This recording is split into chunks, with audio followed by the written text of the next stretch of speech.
Allez, bonjour à toutes et à tous. Émission du jour. On commence sans plus tarder par le Bitcoin. Au programme, on aura donc Gold qui casse son support. L'US Oil, on jettera un coup d'œil, mais ça ne m'intéresse pas plus que ça. L'Eurodoll, on va regarder quand même 0,5% de variation.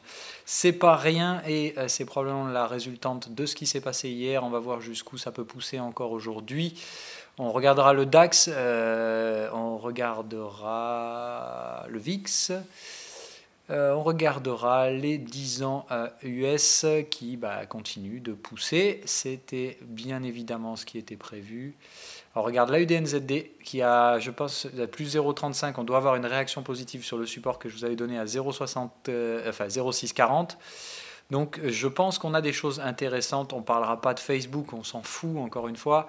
Par contre, Nvidia, gros signal de vente, on en parle. Je vends en hebdo, donc, je vends en daily hebdo.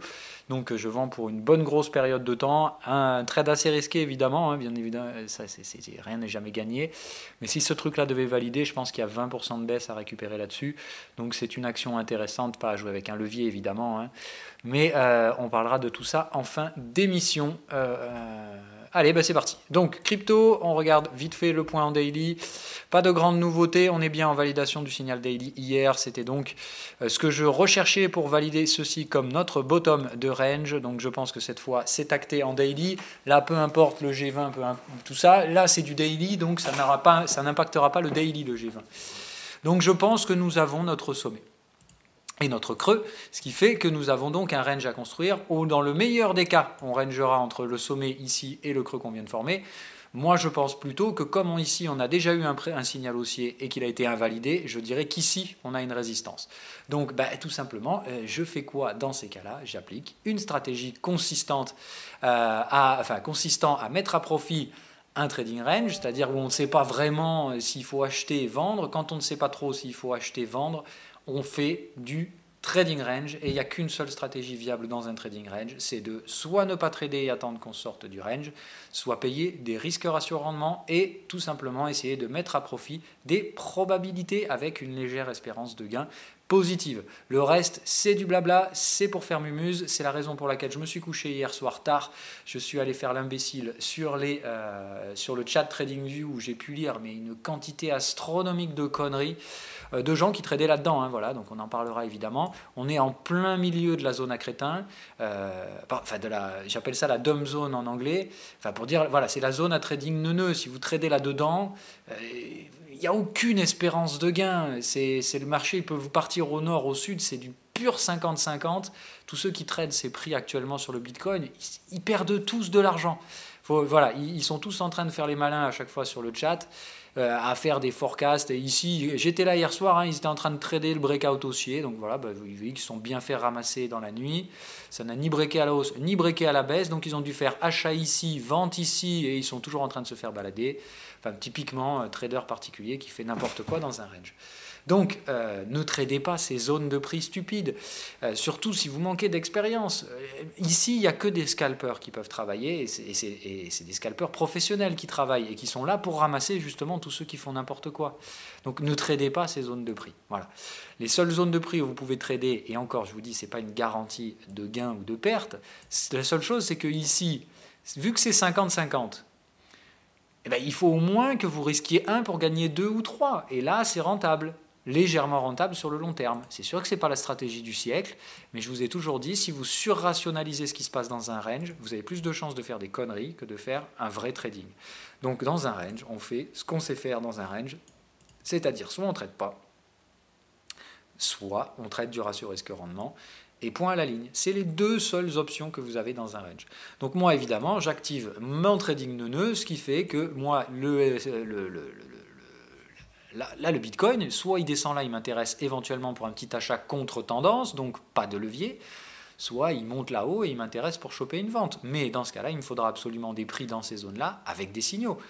Pas de signaux dans la zone de prix, pas de trade. Point à la ligne. Évidemment, tout ce qui se passe dans la zone trading neuneux, là, c'est absolument inintéressant au possible. Il ne faut surtout pas trader là-dedans. Voilà. Donc, Bitcoin, là, je n'ai pas grand-chose à vous donner à part ne trader surtout pas ces prix. Attendez soit qu'on se rapatrie dans une zone intéressante pour acheter, soit qu'on pousse dans la zone intéressante pour vendre. On peut très bien faire une structure A, B ici à plat et aller chercher la vague C là-haut. dans ce cas-là. Tout à fait. Et dans ce cas-là, le trade acheteur ne sera pas proposé. Mais là, il ne faut pas acheter ici. Voilà, dans tous les cas, ce n'est pas intéressant. Il faut attendre. Voilà. Vous ne comprendrez jamais ce qui va se passer dans un range, tout simplement parce que c'est impossible d'anticiper. Si vous vous amusez là-dedans à faire du trading en cassure sur oblique, ou si vous, voilà, c'est du bruit de marché, pur et simplement. Donc quand il y a du bruit, ben on ne trade pas. Voilà. Donc Bitcoin, pas besoin d'aller plus loin que ça. Maintenant, on passe aux choses plus intéressantes, le VIX. Voilà. Bon, ben ça, je ne peux pas faire mieux que ça. Target numéro 1, c'est pris. On a derrière le signal de repli, on passe vendeur là, donc voilà, moi il n'y a pas de... De toute façon là j'ai été sorti en échéance ce matin, j'avais oublié l'échéance sur le VIX, donc j'étais un peu con, si j'avais su j'aurais pris tous mes gains hier en haut. Bref, c'est un beau trade, acheter tout en bas, sorti tout en haut, renforcer tout en bas, enfin voilà, ça c'est un super beau trade. J'ai pris 6% sur le VIX, hein. Et évidemment, encore une fois, je n'ai pas pris des risques inconsidérés. Hein. Je fais pas, enfin, là, c'est un gros gain avec un très petit risque qui a été bien géré. Évidemment, c'est sûr que 6% pour un mec qui va faire du x25 sur un trading Bitcoin, ça paraît ridicule comme gain. Par contre, la différence, c'est que vous avez pris le risque de cramer votre compte. Moi, clairement, pas du tout. Donc voilà, VIX, stratégie pour moi terminée en l'occurrence. Je ne cherche pas à avoir plus que ça, puisque soit on ne repart dans une nouvelle phase d'écrasement de la volatilité, je vous dis dans ce cas-là les indices trouveront un support, on va en parler là juste après, soit on a une forte probabilité de retrouver un support acheteur ici, je dirais dans les heures qui viennent, à surveiller. Voilà. S'il doit y avoir support acheteur, pour moi ça doit se produire vers cette zone-là, et dans ce cas-là l'objectif sera donc d'avoir une nouvelle poussée pour aller chercher la target numéro 2. Éventuellement, donc comme on est sur une nouvelle échéance de VIX, moi je dois me repositionner, je n'achète pas pour l'instant, ça ne m'intéresse pas. Voilà. Mais on est sur des signaux potentiellement intéressants à l'achat. Vous voyez que là on est sur la trail line de support, on est bientôt proche d'un niveau de support chartiste. Je dirais qu'évidemment là si on vient chercher ce truc là, pour moi c'est un prix plutôt intéressant pour jouer un achat. Maintenant je veux des signaux, si je n'ai pas de signaux, si je n'ai pas de réactivation bullish du momentum, je ne repaie pas le VIX. Voilà. On fait la parallèle rapidos donc sur le S&P 500, évidemment hier ça décroche, là même chose, hein, vendu ici, TP tout en bas, en même temps que le VIX, hein, j'ai pris un TP 25%, mon stop est payé, je n'en ai plus rien à foutre de ce qui se passe maintenant sur les US. Que ça monte, que ça baisse, c'est plus mon problème. Moi, tout ce que je sais, c'est que maintenant mon trade il est sécurisé et que j'ai intention de le tirer bien loin. Maintenant, il va falloir être pragmatique. Il va falloir réussir à passer sur les écarts type baissier. C'est-à-dire que là, si on devait s'arrêter ici, retourner à l'écart type haussier, c'est un marché haussier. Si on arrive à passer dans l'écart type baissier et à enfoncer, je pense qu'on a un fort risque de marché qui partira en crack. Il y a vraiment un gros danger sous-jacent. Il est absolument sous-estimé par l'ensemble du marché. Le niveau de liquidité est considérable. Moi, je pense il peut y avoir des doigts qui vont taper dans... Enfin, il y a des portes qui vont claquer et il y a des doigts qui vont rester dedans. Donc, moi, je suis vraiment prudent par rapport à ce que je vois en termes de mouvement de marché. Je pense que c'est la structure qu'on a actuellement. C'est-à-dire que pour moi, le S&P 500, j'attends que la volatilité se calme ou qu'elle se remette à franchir des résistances. Si on devait se rediriger vers les bottoms ici, voilà. Moi, là, ce que je vois, c'est que je dirais plutôt jouer une grosse 4 en overlap de la 1 pour se réserver, dans ce cas-là, le grand mystère. Et soit c'est A, B, C en correction et on repart sur un schéma haussier. Mais dans ce cas-là, en retradant ici, je prends très peu de risques, puisque si on casse ça, c'est qu'on est haussier. C'est-à-dire que essayer de revendre par là avec un stop ici. Voilà, c'est ça que je vais essayer de faire. Et de m'exposer plus. Voilà, j'ai vendu le levier 1 ici, j'ai pris 0,25. Là, mon stop est payé jusque-là. Si on arrive ici et que j'ai des signaux vendeurs, j'abaisse mon stop ici. Et évidemment, là, je recartouche avec un levier 1,5, ce qui fait que j'aurai levier 2 à la vente, mais sans avoir pris de risque, encore une fois. Mon stop est payé. À partir de maintenant, je ne peux plus rien perdre sur le S&P 500. Mais je vais évidemment réinjecter ce risque dans le marché sous forme de levier supplémentaire. Si j'ai les signaux. Évidemment, pas de signaux, pas de trade. Donc pour l'instant, moi je dirais S&P 500, il faut être patient. La tendance baissière est calmée, c'est-à-dire probablement la Banque centrale qui est encore en train d'injecter pour essayer d'éteindre le feu. Maintenant, on va voir si les traders défient ou non la Banque centrale. C'est toute la question que je vous ai déployée dans les argumentaires de ces derniers jours. Je dis tout va bien, mais le jour où le marché va se décider à attaquer la Banque centrale, ça va devenir très très moche ce qui se produira ensuite. Ça pourrait devenir très très moche. Donc voilà, pour moi la structure typique, ce serait donc faire 1, 2, 3, 4, et dans ce cas-là, ici, si le marché défie, on aura une grande 5 étendue qui nous amènera jusque dans la zone ici, et on aura donc notre première vague baissière de la deuxième vague de crack. Ça fera 1, 2 à plat, 3. Même chose que pour le Bitcoin. Hein, voilà, mon schéma, c'est si on fait une copie du Bitcoin, on en est à ce stade-là. Enfin, on en est là. Voilà, on vient de faire ça. On devrait latéraliser un peu. Si ça repart au sud, on aura notre vague 1. D'accord, vague 1. Suivra une 2 à plat. Et bim, on repartira sur un breakout baissier. D'accord? Donc c'est vraiment à ça qu'il faut s'attendre sur le S&P 500. C'est-à-dire ici, ça nous ferait boum, vague 1. Il faudrait venir chercher ce support, passer légèrement dessous. Hop, on vient ici, on travaille la vague 2 à plat. Et bim, on attaque vague 3 en cassure baissière ici. Évidemment, la vague 3 casse des supports. Donc on cassera ce support. On cassera tout dans la vague 3. Voilà, ça, ce sera breaké. Évidemment, derrière, on ira chercher les supports inférieurs. Je dirais la zone sous 2500 $ pour un S&P 500. Voilà mon schéma. Donc pour l'instant, vague 1, donc vague spéculative. Qu'est-ce qu'on fait dans une vague spéculative? On trade dans le sens de sa prochaine tendance, c'est-à-dire on spécule sur la tendance à venir, mais on ne prend pas des risques inconsidérés. Dans une vague 1, il y a encore des retracements. Voilà. Même dans un schéma de crack, il y aura encore probablement des retracements. Donc on ne se surexpose pas débilement, on ne met pas encore des stops trop proches au marché, on attend que le marché casse petit à petit des supports. Les signaux sont indéniables, on est bien sur un signal vendeur, pour moi le marché est en train de le valider. La question c'est de savoir en gros s'il y a vraiment défiance des banques centrales ou pas. Et ça ne se verra que si on déclenche un break baissier. Voilà. C'est-à-dire il faut vraiment venir là, marquer une vague 2, et quand on breakera à la baisse, là vous savez que le marché défie les banques centrales, elles auront beau injecter des millions, le marché les mettra à la vente, et quand tout le monde va vendre en même temps, vous savez ce qui se passe, c'est un marché qui craque. Après j'ai dit, on craquera dans un premier temps sur la bulle spéculative de Donald Trump, et on verra si les choses se dégradent au niveau du cycle économique pour viser des objectifs plus baissiers. À terme, moi le S&P 500, je ne suis pas contre viser des 1800 et compagnie, hein, de viser cassure de ces niveaux-là. Hein. En soi, c'est possible. Je veux voir comment on va réagir ici. Si la vague C, elle se termine là, vous pouvez être sûr que la dernière vague du crack, elle nous poussera sous 1007. Hein. Voilà. Encore une fois, vous pouvez avoir une première vague de crack très brutale, mais très peu profonde, et avoir une deuxième vague de crack très très longue, très durable. Et dans ce cas-là, derrière, on aura de nouveau une structure qui ira puis on ira purger le crack. Hein. Voilà. C'est-à-dire toujours en 5 vagues les cracks, rappelez-vous. Donc ça fait 1, 2, 3, 4, 5. Okay, par exemple, ça ferait un truc comme ça. Et là, ça nous ramènerait un S&P, on peut très bien péter les 1800. Hein. Ça me semblerait absolument pas hors de portée. Hein, voilà. Si la vague 3, elle décide d'aller attaquer ce support-là, c'est que la 5, elle pètera celui-là. En soi, moi, je ne trouverais pas ça anormal. Et ici, je serais prêt à racheter du S&P après sans problème. Tout dépend. Voilà. Pour moi, il y a 2 scénarios.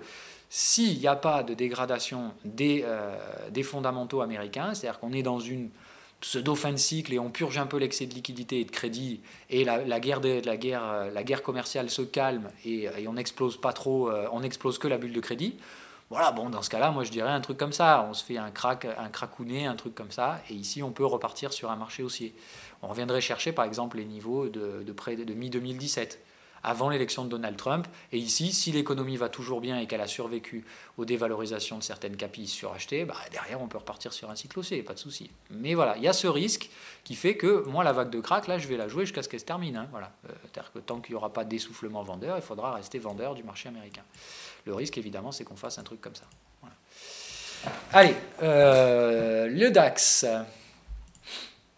Alors, qu'est-ce qui nous fait Daxou? Bon, c'est beaucoup plus neutre sur le DAX pour l'instant, mais honnêtement, moi, j'achète pas ce marché. Je pense que ce qui a le plus de chances de se produire, c'est effectivement un truc comme ça, là, bim, une recollée baissière.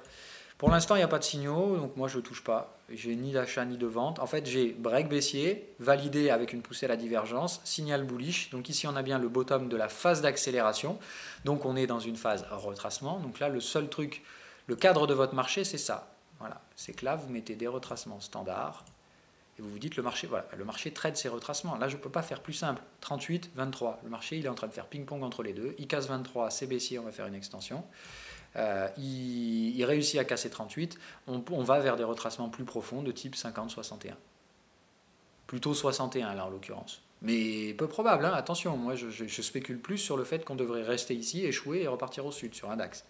Mais c'est conditionné au trading des marchés américains. Je pense que c'est le marché américain. C'est là que tout arrive. Donc, il faut vraiment faire attention.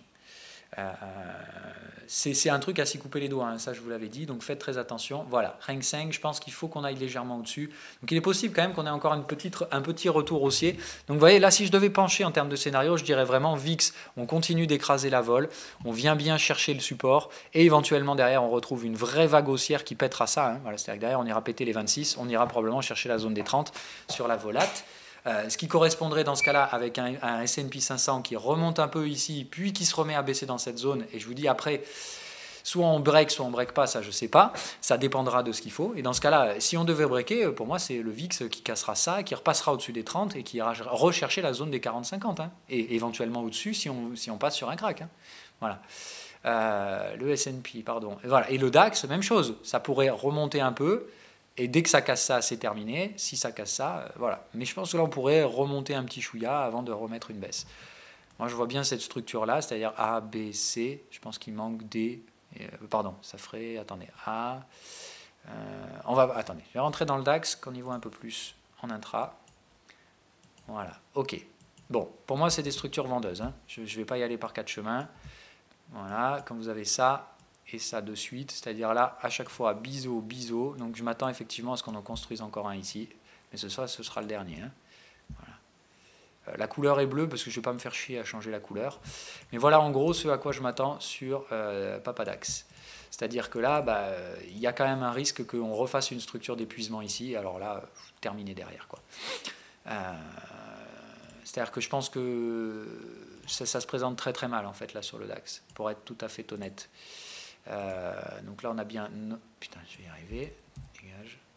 On a bien la vague C ici, d'accord, A, B, C terminé, A, B, C, ici j'attends donc A, B, C, et une fois qu'on a ce point C, on aura très probablement terminé la structure, et ce sera dans ce cas là un triangle, d'accord, première grosse vague, vague de conso, tac, tac, tac, donc c'est un schéma triangle pour l'instant. Donc on attend, on n'est pas dans un schéma 1, 2, 3, 4, hein. Il n'y a pas encore de vague de tendance à la baisse ni à la hausse, c'est vraiment que des schémas ABC, ABC, ABC, ABC, ABC. Donc là, on reste soft là-dedans et on patiente, on attend que la structure se termine. Pour moi, c'est donc plutôt de type triangle, ou en tout cas structure consolidante. Donc je dirais voilà, A, B, C, D, E, et on reshort. Okay. Généralement, le point E se fait au niveau du point de contact de la droite AC, donc vous avez votre résistance ici, voilà, avec un bon risque ratio rendement, on arrive au point E, ici on short avec un stop au-dessus du point A, allez on met quelques pips au-dessus du point A, voilà, moi je dirais 12 530 pour un stop sur le DAX, ça semble raisonnable, évidemment vous avez compris que si on casse ça, on casse le 38% de retracement, ce qui fait qu'au-dessus, il ne faut clairement pas rester vendeur, hein, voilà. Mais je pense que DAX pour moi reste plutôt avec une dynamique vendeuse, assez gênante en termes d'action de prix, et donc moi encore une fois je vous dis pas ce que vous devez faire, mais il me semble que là il y a quand même un risque non négligeable sur cette chose là. Voilà, donc je dirais DAX, attendre un truc comme ça, formation d'une oblique support et terminaison du point E, et quand le point E est terminé, attendez, je vais faire ça. Voilà, dès qu'on casse le point E, je dirais qu'il faut s'attaquer à du short. Voilà, celui-là, je vais le mettre en rouge. Voilà. Donc, je dirais, voilà la structure dans laquelle il faut se positionner sur le DAX. Supprimer ça, ça et ça. Ok, ça, on va l'abaisser. Je vais mettre une alerte également. Voilà. Donc DAX, je dirais un schéma totalement neutre là-dedans. Pur trading de range, donc on ne s'amuse pas à trader ça, et on attend des zones intéressantes. Pour moi, c'est donc vers cette zone-là en tant que cluster que ça devient intéressant de se positionner bear sur le DAX, ou en cassure de ce support validé. Il croit qu'il n'est pas valide. Voilà. Ici, il n'y a pas de soutien, vous voyez bien, c'est passé boule sur sine wave, il n'y a pas de signal bullish au momentum, donc il n'y a pas de support ici. Si on doit casser ce truc-là, il ne faut pas sauter sur la patate chaude. Hein. Voilà. Pour la partie DAX, 10 ans US, voilà, no comment, résistance brisée, on se met en travail, voilà, on arrive sous le niveau, ça prépare le break, tout comme on l'avait fait là, hein, donc attention, ici on avait corrigé 2 vagues, on était venu là, il est possible qu'on ait une deuxième vague corrective, donc on ne s'excite pas encore sur le 10 ans US, Moi, tout ce que je fais, c'est remonter mes stops. Si ce break réussit, c'est carton plein. Je vais me gaver. J'achète ça, enfin, je vends les T-bonds avec du levier, hein, encore une fois. J'ai une forte conviction sur deux marchés en ce moment, le VIX et les taux. Et je commence à me construire une conviction de plus en plus forte sur les indices US. Maintenant, je reste encore pas fortement leveragé sur la partie indicielle. Mais je pense que les taux, voilà, là, exit, breakout haussier, j'ai plutôt tendance à suivre un truc comme ça. Voilà. Donc la target du break, là, il vous la donne de 2,95 pour un 10 ans. Voilà, encore une fois. Et Sinewave ne voit pas ce qui se passe sur l'UT supérieur. Hein. Il ne sait pas qu'il y a des prix ici. Et il nous le donne quand même. Donc 2,95, c'est la zone de target. Donc si on a le break ici qui parvient à passer la ligne de tendance baissière, c'est direction le sommet et très probablement l'installation d'une tendance au-dessus. Puisque pour installer une tendance au-delà de ce break, il va falloir dépasser 2,95. Vous voyez bien que si on remonte ici, on ne fera pas un double top sur les taux. Donc très probablement une poursuite jusqu'à la zone. Moi je vise 3,15, 3,16. Donc ça fait quand même une belle poussée. On va rehausser éventuellement ce cycle 4. Et on va voir ce que ça nous donne en termes d'extension. Hop, voilà. Toc. Donc voilà, ça nous targeterait effectivement donc la zone des 3,20, 3,30 pour des 10 ans américains et ça va faire très mal à l'économie. Et ça fait éclater la bulle de crédit. Hein. Voilà. Une bulle de crédit, elle ne peut pas soutenir des taux à 3,30 avec les niveaux de liquidité actuels. Ou alors il faudra inventer de nouveaux outils monétaires. Mais ça, à ce niveau-là, je fais confiance aux banquiers centraux. Ils ont toujours su faire preuve d'une imagination débordante. Donc on ne joue pas non plus au débile. Le gaz, on est dans la partie basse du range, exit, signal d'achat, je renforce, je vais aller le faire direct, voilà. Donc je renforce le gaz, je mets en pause, je vais aller acheter du gaz. Hop, voilà qui est fait, le stop je vais vous le donner, attendez on va dézoomer, hop.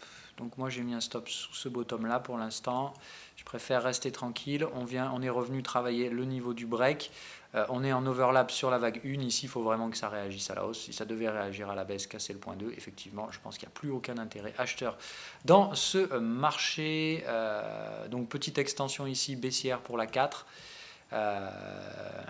on a bien le décompte qui s'immisce dans une correction possible, un creux, deux creux, trois creux, quatre creux. Donc rappelez-vous, quand on consolide, c'est toujours des chiffres pairs. Quand on est en tendance, ce sont des chiffres normalement impairs que vous devez voir se positionner devant vous. Donc pour l'instant, je dirais bien une structure de range, hein, c'est-à-dire on est bien sur des consos, regardez 1, 2, 3, 4 vagues de hausse, 1, 2 de baisse, 1, 2, 3, 4 de hausse, 1, 2, 3, 4 de baisse. Donc je dirais c'est vraiment un marché purement en accumulation. Donc il semblerait effectivement logique que notre 4 soit légèrement rentré dans la zone de la 1, ce qu'on vient de faire, c'est-à-dire qu'on est très probablement en train de constituer une leading diagonal. Donc on va prendre cette ligne de tendance ici, hop, voilà. Donc entre le plus haut de la vague 1 et le plus haut de la vague 3, hop, ce sera notre objectif. Pour la prochaine vague, on a donc une leading diagonale divergente, hop, hop, hop, et hop, d'accord, divergente dans le sens où les lignes de tendance ne se croisent pas, ok, mais donc on est sur une structure où normalement, la vague 5 doit faire 127%, maxi 161 de la 3, donc hop, hop. La structure doit se faire comme une conso, c'est-à-dire donc des vagues de hausse de type impair, mais généralement on peut avoir une impulsion aussi sur la dernière. Donc là on ne saura pas trop le décompte de vagues, tout ce qu'on sait c'est que normalement on doit avoir quelque chose qui se situe de l'ordre de 127 à 161. Donc je dirais que voilà, pour moi ce qui a le plus de chances de se produire en termes d'action de prix, c'est ça. Ok, hop. Hop. Alors évidemment, il faut valider le bottom. Pour l'instant, ça reste spéculatif, mais je vous rappelle qu'en trading, on spécule. Hein. Il y a le trading en suivi de tendance, mais c'est clairement pas ce que moi je fais. Voilà. Pour moi, le schéma, c'est ça. Là, en boom, on repousse ici, sans que ce soit encore un truc complètement tendanciel. C'est-à-dire qu'effectivement, je pense qu'on prépare une accumulation haussière qui fera un départ de ouf, comme on l'avait fait à la baisse ici. Mais on accumule d'abord ici. C'est-à-dire, je pense, voilà, 1, 2, 3, 4, 5. Leading diagonal. Derrière, on devrait avoir un repli en vague 2 très peu profond, mais je ne traderai évidemment pas ça. Ok, théoriquement, c'est ça qui doit suivre. Comprends pas. Donc moi, ça, ce sera une simple projection. Hop. Voilà. Et par contre, évidemment, derrière, là, la vague de dingo avec gros levier. D'accord. Après une leading diagonale, la vague qui suit est systématiquement la vague en tendance. Donc je pense que la vague en tendance et la vague étendue cassera des résistances, donc cassera cette résistance et très probablement celle-là. Donc on pourrait avoir cassure des 3,70 sur le gaz au sein de la prochaine vague de hausse. Pour ça, il faut déjà terminer cette structure, la valider en totalité. Et évidemment, une fois validée et retracée, je vous donne encore des chiffres comme d'habitude. Moi, vous savez que je me base sur ces choses-là, donc j'utilise des statistiques pour trader. Je vais vous donner mes statistiques. Celle que je vais mettre à profit dans ce cadre de marché là, c'est que généralement dans une ending diagonale, enfin dans une leading diagonale, attendez, tout ça on peut supprimer, voilà, ça on va laisser 127, hop, voilà, hop, tout ça c'est plus viable, je fais un peu de nettoyage pendant ce temps. Hop, donc voilà le nouveau cadre technique. Donc ça c'est la prochaine expiration. Donc vous voyez qu'on a le temps jusqu'à la prochaine expiration. Je pense que là sans problème on peut avoir une belle appréciation du prix du gaz. Là voilà, en tout cas le risque est limité. Il y a le signal, il y a le cadre technique, il y a tout. Voilà pour moi ce qui confirme. Regardez, on a bien le petit triangle bleu qui confirme ici. Non, pourquoi on l'a pas d'ailleurs? Bon, là il devrait y avoir un triangle bleu. Bon, de toute façon vous voyez qu'on a la pattern de TP sur momentum. Donc momentum confirme, on est en exit. Ça va arriver. Voilà. Donc un tout petit peu de patience, mais je pense que c'est tout à fait achetable sur le gaz. Donc bref, allez, des statistiques. Quand on a une leading diagonale, l'objectif donc évidemment c'est de se trouver des niveaux de retracement, ok, comme toujours. Donc on va imaginer qu'on montera jusque là. Hop. Alors attendez, ceux-là, ce qu'on va faire c'est que je vais les mettre en solide. Voilà, comme ça on voit mieux. Donc, je dirais effectivement revenir ici, donc sur un 38% de retracement de toute la phase de baisse, 127% de notre extension. Et après, on se replie, on vient faire la vague 2 de la leading diagonale pour retracer, donc 38 à 50%. Donc, si on va bien chercher cette zone-là comme résistance, je dirais que la zone d'achat derrière se trouvera ici. Et évidemment, là, le but, c'est de cartoucher à l'achat. D'accord? Donc pour moi, la théorie, c'est là, j'achète. Pas un gros levier de dingo, mais j'achète quand même avec conviction. Le gaz, après, là, si je viens chercher ma target, c'est 11% de gain. Donc, je ne vais pas mettre un levier 1 là-dessus. D'accord. Par contre, un levier 0,5. Voilà, je vais essayer de racler 5% de gain sur le capital là-dessus. Et le stop, du coup, me coûte mon max drawdown. Je risque 2% pour essayer de gagner 5 et quelques pourcents, avec quand même une bonne probabilité que ça se produise. Donc c'est intéressant, je pense, en termes de stratégie de trading. Là où, par contre, j'aurais beaucoup plus d'intérêt, c'est de réinjecter les 5% que j'aurais éventuellement raclés ici, à l'achat ici, avec un stop de 5% de capital. Et là, par contre, je mettrai du levier de cochon dans cette phase de hausse. Voilà, par exemple. Donc voilà, je dirais gaz, on a bien évidemment là on est en train de constituer un fort support ici sur une zone technique, donc je dirais qu'il est assez intéressant de se positionner quand on aura eu donc notre phase de retracement. Derrière, les niveaux qui nous intéressent, c'est 38 et 50. C'est ce qu'on a généralement en termes de retracement sur une structure leading diagonale. Voilà, chers amis, on a fini avec ça. Le gold. Donc ça y est, le gold qui s'attaque au support, donc je suis bien content qu'on descende enfin. Donc on n'est pas du tout sur ce type de structure, on est donc sur un ABC standard. On vient donc chercher le point C ici. Hop, hop, ça on peut invalider. Hop, donc A, B, on vient chercher le point C dans la zone 127. Alors non, on a déjà ABC ici, et on fait quoi alors? Attendez. Tac, tac, tac, tac, tac, tac, tac, tac. Ah ok, d'accord, non, alors on ne fait pas un ABC, on fait ça comme structure. Hop, donc là c'est 1, 2, 3, aïe, bien là, 4, 5, j'essaie de voir ce que c'est ce truc-là. Non. Bon, c'est un peu bruyant comme truc, donc je dirais, moi je vais prendre celle-là comme base de référence.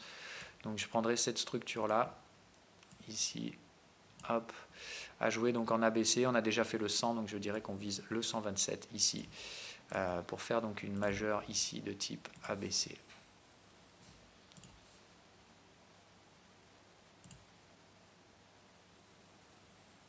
Allez, tu viens là, voilà, voilà. Ok, donc on viendra chercher probablement une C très longue ici, avec donc ici une structure ending diagonale, donc A, B, C, 1, ok, A, B, C, 2. On voit bien les signaux qui confirment à chaque fois, hein, le TP, A, B, C ici. Putain, je vais y arriver. Ah! Donc A, B, C, ok. Alors normalement on est supposé aller plus bas. Donc je dirais ici aller plus bas, chercher la 3. Ensuite on remonte 4 dans le domaine de la 1 et on termine 5 et on aura trouvé notre C. Donc je dirais, il y a encore pas mal de phases de baisse à faire sur le gold. Là on a fait donc A, B, C. On attend pour venir chercher le point 3.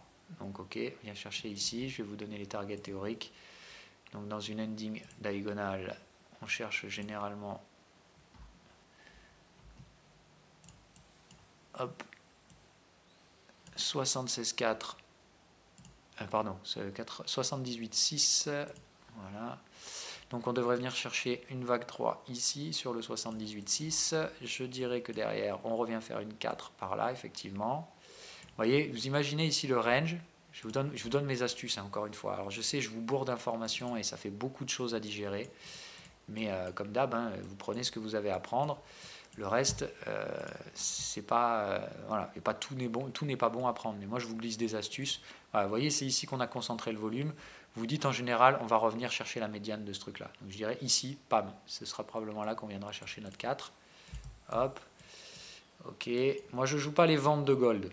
Je vais pas jouer cette phase d'achat parce qu'elle n'est pas intéressante. Par contre, je vous garantis qu'ici, je vais y aller et je ne ferai pas semblant.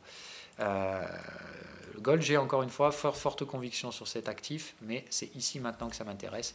Voilà donc le cadre technique que j'ai. Patience sur le gold. Ça peut nécessiter encore quelques jours, voire semaines de baisse, avant de trouver un timing intéressant. Après, on peut très bien être là ce soir avec la 3, faire la 4 dans 2 jours, être ici en 5, et on n'en parle plus. Hein, voilà. Mais je pense qu'il faut un petit peu de patience. L'objectif à terme, c'est donc de rallier la zone des 1286 $ l'once, et ici évidemment achat de gold pour plusieurs semaines, voire mois. Pour ma part, je vais juste marquer la structure. Donc hop, pour moi, ending diagonale. Pour terminer, donc la vague qu'on a ici.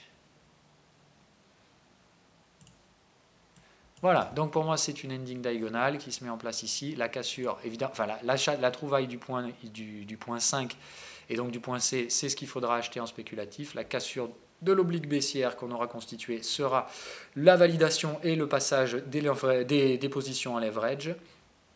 Pour l'instant, patience. Que se passe-t-il sur... Ah, là on a des mouvements intéressants. Alors on va zoomer un peu et on va regarder en daily. Mais ça y est, je pense qu'on recommence à retrouver des choses intéressantes. Ok, donc on a bien ici trouvé notre point C, on peut le valider en l'état. Il n'y a plus donc de baisse possible à ce niveau-là. On avance dans la structure de conso, mais ça reste une structure de conso. Je pense qu'on est en train de chercher notre point D.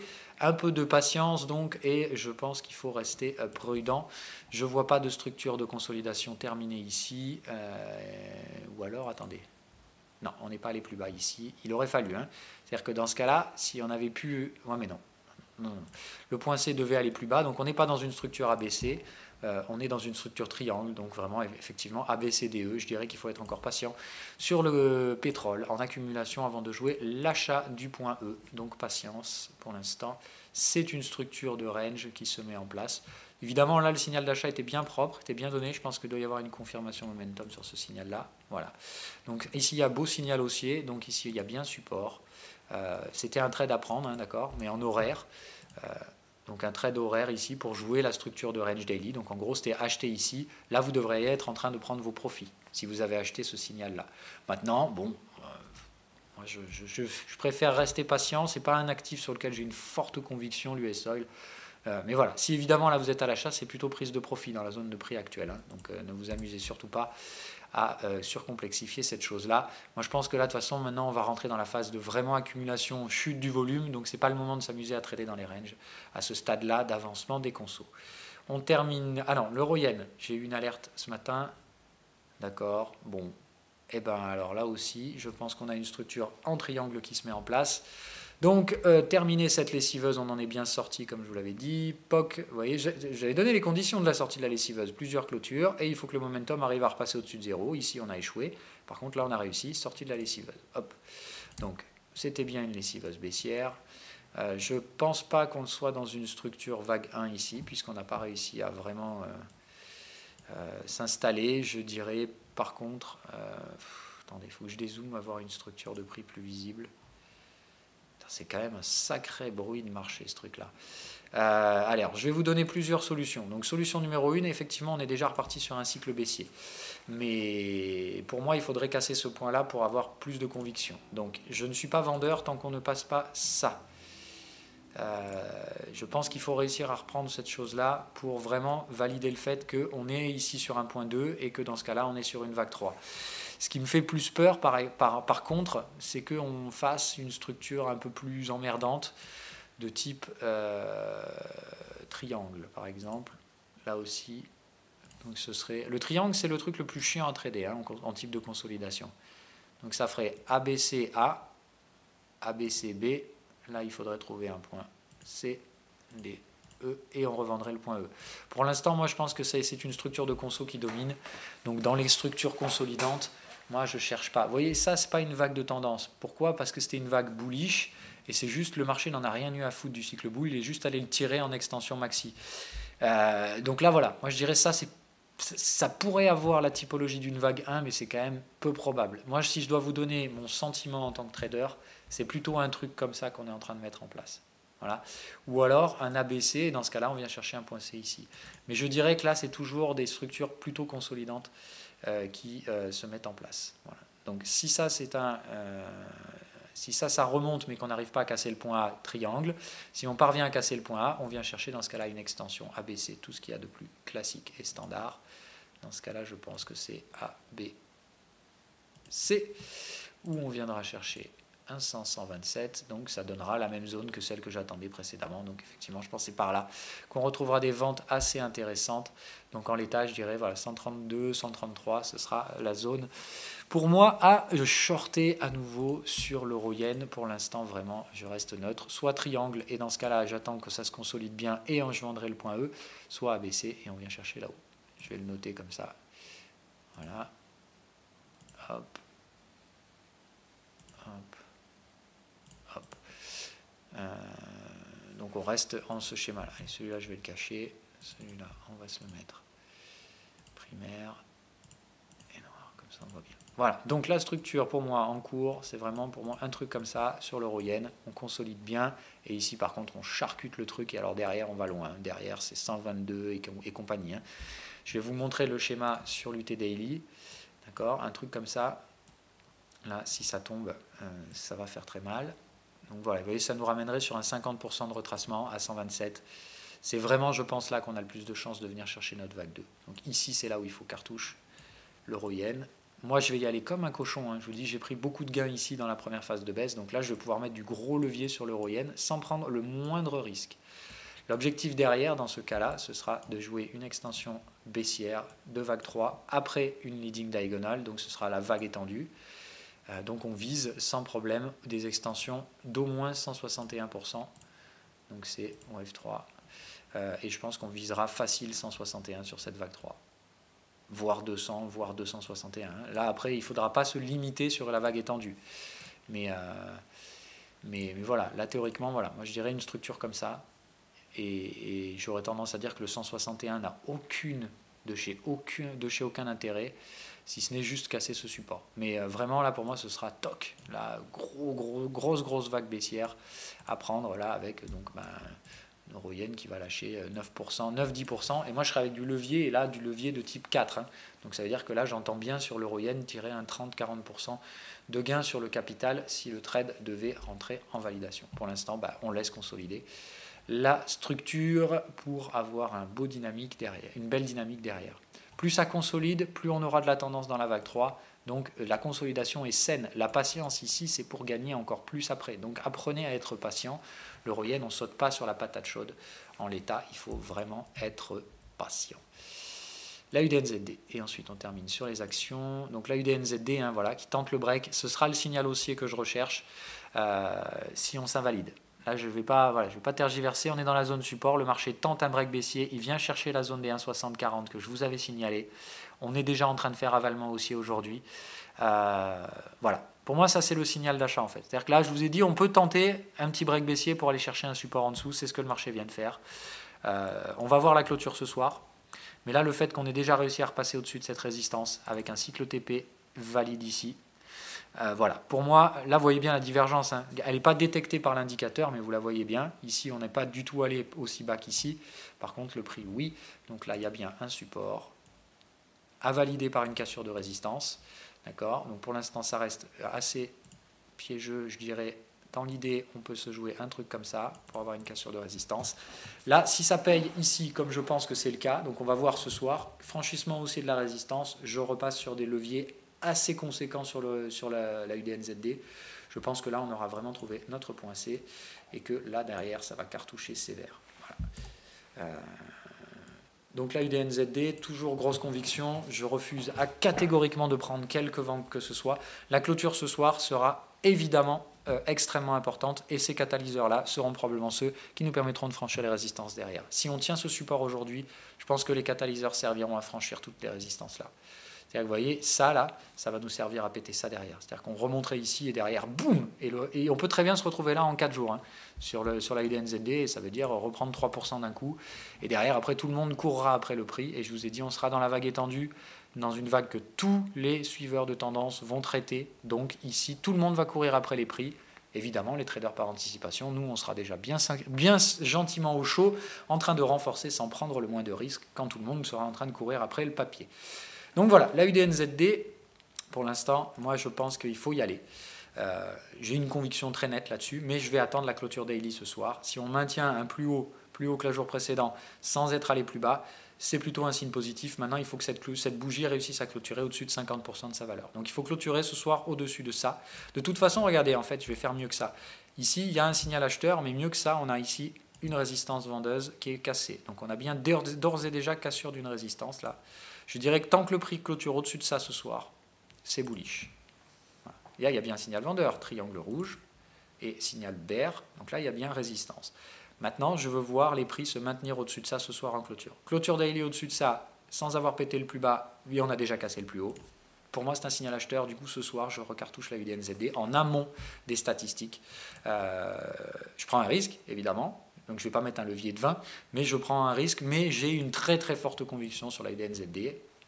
Donc voilà, je ne vais pas risquer de perdre 5% de capital dessus, mais je vais me mettre en max drawdown. C'est-à-dire que je vais m'exposer avec un stop ici, et je risquerai 2,5% de capital. Donc selon le prix auquel on va clôturer ce soir, admettons si on clôture ici, voilà, je vous explique comment je vais faire.